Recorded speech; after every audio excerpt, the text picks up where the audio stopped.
Алдыңғы видеода қонақ бөлмесіне қалай ремонт жасағанымды, столды қалай сырлағанымды айтқан болатынмын. Енді осы жолы осы қонақ бөлмесіне қолдан камин жасамақшы болдым. Телевизормен картинканың орнын ауыстырдық. Pinterest приложениесін ашып, каминнің қандай болатын түр-түрін жасалу жолдарын қарап шықтым. Енді өзімізше ой қорытып, жеңілдеуін жасаймыз деп схема жасап алдық. Сызбасын жасап алғаннан кейін соған лайықтап гипсокартон, профлист және де инструменттер алып келдік. Самоклейкаға арнайы осындай оттың суретін шығартып алып келдік. Жолдасым құрастырып, мен қасында көмекші болып жүріп, осы каминді 3 күнде жасадық.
Қабырғаны дырылдатып тесіп, жан-жағымызды шаң қылып, профлистің қаңқасын орналастырдық.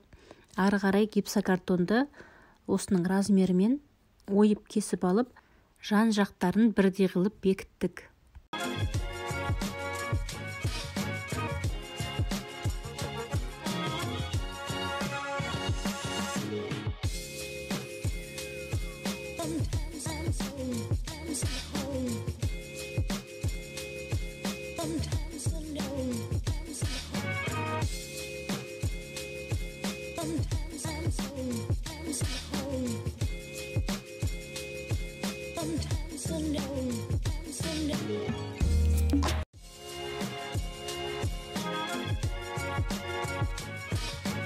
Ойып алған тұстағы гипсокартондар үгітіліп кетпесін деп, самоклейка обойдың қалдығын жабыстырып қойдым.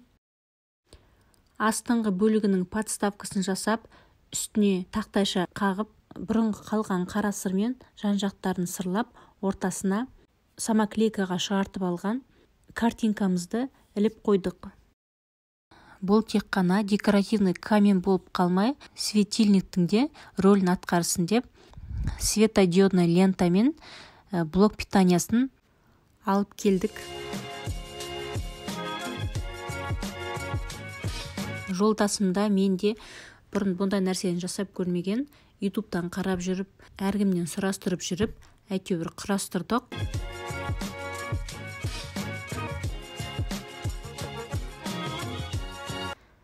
Керекті заттарымызды дайындап, лентаның корпусын жабыстырып, гипсокартонға самоклейка лентаны жабыстырып, үстінен рассеивателін салып, блок питаниясына бекітіп, жарық жүргізу процесінде аяқтадық.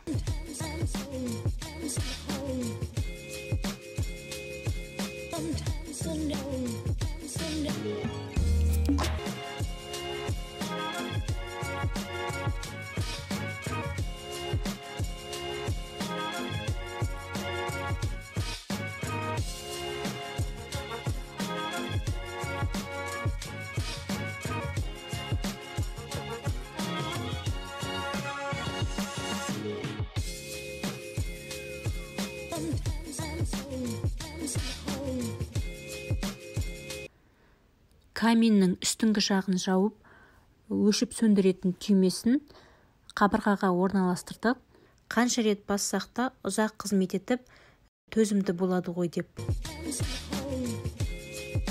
Келесі күні базардан полиуретаннан плинтустар сатып алып келдік каминге декор жасауға.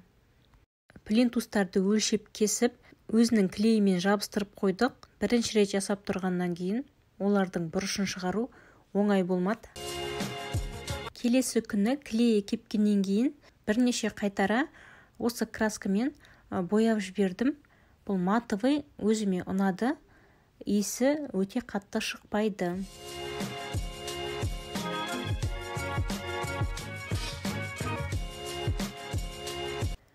Осымен 3 күнге созылған каминнің жұмысы бітті.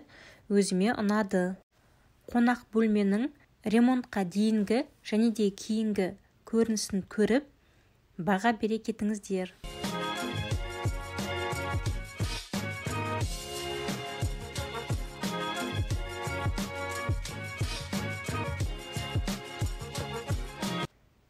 Кіре берістің, дәліздің, ас бөлменің ремонтын көргілеріңіз келсе, парақшаға өтіп көрсеңіздер болады. Ұнатса каналға тіркеліп, лайк баса кетіңіздер.